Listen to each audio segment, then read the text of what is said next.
Unless there's a last-minute agreement, the federal government is about to partially shut down.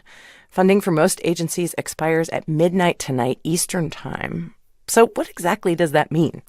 NPR's Brian Naylor is here to tell us. Hey, Brian. Hi, Kelly. What is a partial shutdown? Right, so here we go again. We've been through this before. What it means, essentially, is that for many government agencies, the money has run out or will run out at midnight, and so they'll have to close. Hundreds of thousands of employees will be told not to come to work. But the partial bit means that other functions will continue, and many hundreds of thousands of employees will be on the job. They just won't be getting paid for the most part.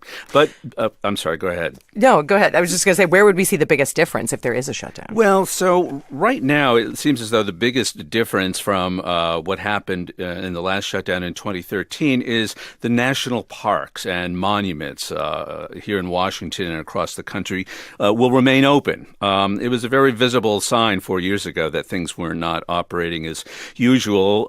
And it was pretty controversial. A group of veterans came to Washington to see the World War II memorial and with the help of some Republican congressmen, pushed aside the barriers blocking their access. So the Trump administration doesn't want to see that kind of a scene playing out this time. So the parks will be open across the country, but there's a big caveat. Many restrooms and visitor center buildings will be closed, and some areas of the parks won't be open to protect cultural artifacts and things.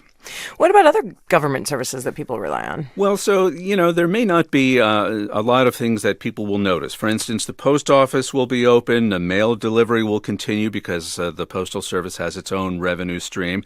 Other agencies and functions of the government will be considered, quote unquote, essential.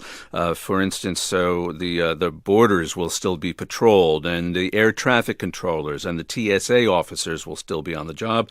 They just won't be getting paid. Social Security checks will continue to go out, and active duty military service members will carry out their duties, but they won't be getting paid either. There are also other federal workers who are wondering if, they'll be going to work, not just in Washington, but across the country. I mean, what kind of guidance are they getting? Well, it's been a little muddled so far. The last time there were sort of clear-cut rules and things were posted. This time it's a little bit more ad hoc. Most employees will find out formally over the weekend that there will be a shutdown and there won't be required to come into work.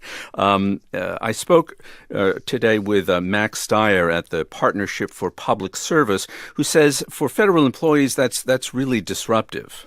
There is no bigger morale destroyer than a government shutdown for people who care about serving the public. It is devastating. It's devastating for them. It's devastating for the people they serve. It's devastating for our economy. It's a lose all the way around. That was Matt Steyer with the Partnership for Public Service. And thanks to you, NPR's Brian Naylor. Thank you.